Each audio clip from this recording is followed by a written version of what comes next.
ಗೋಕುಲ್ ಮಸಾಲಾ ರುಚಿ ಮತ್ತು ಸ್ವಾದಿಷ್ಟದ ಪ್ರೀತಿಯ ಸಂಗಮ. ಇನ್ನು ರಾಜ್ಯದಲ್ಲಿ ಹಲವರ ಬಿಪಿಎಲ್ ಕಾರ್ಡ್ಗಳು ರದ್ದಾಗಿದೆ. ಇದರ ಬೆನ್ನಲ್ಲೇ ಸಿಎಂ ಒಂದು ಟ್ವೀಟ್ ಅನ್ನು ಮಾಡಿದ್ದಾರೆ. ಬಡ ಕುಟುಂಬದವರ ಬಿಪಿಎಲ್ ಕಾರ್ಡ್ ಅನ್ನ ರದ್ದು ಮಾಡಬೇಡಿ. ಬಡ ಕುಟುಂಬದ ಬಿಪಿಎಲ್ ಕಾರ್ಡ್ ರದ್ದಾಗಿದ್ರೆ ವಾಪಸ್ ನೀಡಿ. ಆಹಾರ ಇಲಾಖೆ ಅಧಿಕಾರಿಗಳಿಗೆ ಸಿಎಂ ಸಿದ್ದರಾಮಯ್ಯ ಸೂಚನೆಯನ್ನ ಕೊಟ್ಟಿದ್ದಾರೆ. ಸರ್ಕಾರಿ ನೌಕರರು, ಐಟಿ ಪಾವತಿಸೋರು ಅವರದ್ದು ಮಾತ್ರನೇ ರದ್ದು ಮಾಡಿ. ವಿನಾಕಾರಣ ಬಿಪಿಎಲ್ ಕಾರ್ಡ್ ರದ್ದು ಮಾಡಿದ್ರೆ ಕ್ರಮ ಜರುಗಿಸ್ತೀವಿ ಅನ್ನೋದಾಗಿ ಎಚ್ಚರಿಕೆಯನ್ನ ಕೂಡ ಕೊಟ್ಟಿದ್ದಾರೆ. ಆಹಾರ ಇಲಾಖೆ ಅಧಿಕಾರಿಗಳಿಗೆ ಸಿಎಂ ಸಿದ್ದರಾಮಯ್ಯ ಕೊಟ್ಟಿರುವಂತಹ ಎಚ್ಚರಿಕೆ ಇದು. ಸೂಚನೆಯ ಬಳಿಕ ಮುಖ್ಯಮಂತ್ರಿ ಕಚೇರಿಯಿಂದ ಮಾಧ್ಯಮ ಪ್ರಕಟಣೆ ಕೂಡ ಹೊರಡಿಸಲಾಗಿದೆ. ಹಾಗಿದ್ರೆ ಸಿಎಂ ಸಿದ್ದರಾಮಯ್ಯನವರು ಮಾಡಿರುವಂತಹ ಟ್ವೀಟ್ ನಲ್ಲಿ ಏನಿದೆ ಬನ್ನಿ ನೋಡೋಣ.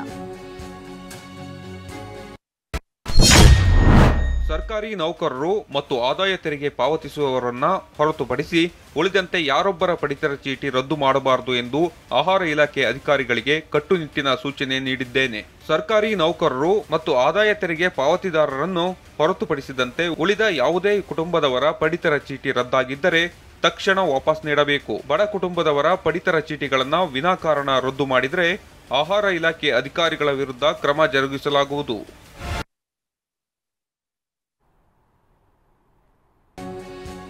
ಇನ್ನು ಪಡಿತರ ಕಾರ್ಡ್ ಅನ್ನ ರದ್ದು ಮಾಡದಂತೆ ಸಿಎಂ ಸೂಚನೆ ಕೊಟ್ಟಿದ್ದಾರೆ. ಯಾರೂ ಕೂಡ ಭಯ ಪಡುವಂತ ಅಗತ್ಯ ಇಲ್ಲ ಅಂತ ಕೆಎಚ್ ಮುನಿಯಪ್ಪ ಹೇಳಿದ್ದಾರೆ.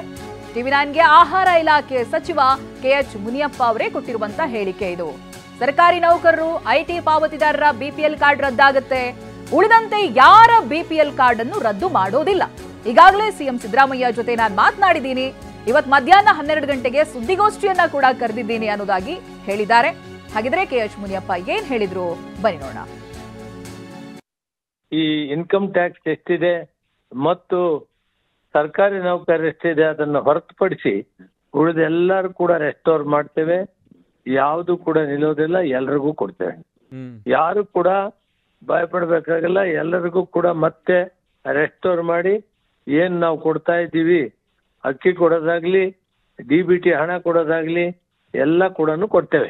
ಯಾವ ಒಬ್ಬ BPL ಕಾರ್ಡ್ಗೂ ಕೂಡ ಇಲ್ಲ ಅಂತ ಹೇಳಬಾರ್ದು. ತಕ್ಷಣ ಅವ್ರಿಗೆ ಅವಕಾಶ ಮಾಡಿಕೊಡ್ಬೇಕು ಅಂತ ಮಾನ್ಯ ಮುಖ್ಯಮಂತ್ರಿಗಳು ತಿಳಿಸಿದ್ದಾರೆ. ಮಾನ್ಯ ಮುಖ್ಯಮಂತ್ರಿಗಳು ಕೂಡ ಆದೇಶ ಮಾಡಿದ್ದಾರೆ.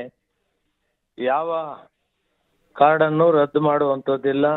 ಕೇವಲ ಇನ್ಕಮ್ ಟ್ಯಾಕ್ಸ್ ಪೇಮೆಂಟ್ ಮಾಡೋರು ಮತ್ತು ಸರ್ಕಾರಿನವ್ರಿಗೆ ಬಿಟ್ಟು ಇನ್ನೆಲ್ಲ ಕೂಡ ರೆಸ್ಟೋರ್ ಆಗುತ್ತೆ. ಯಾವ ಕಾರ್ಡು ಕೂಡ ರದ್ದಾಗೋದಿಲ್ಲ. 12 ಗಂಟೆಗೆ ಪ್ರೆಸ್ ಕರೆದಿದ್ದೇನೆ.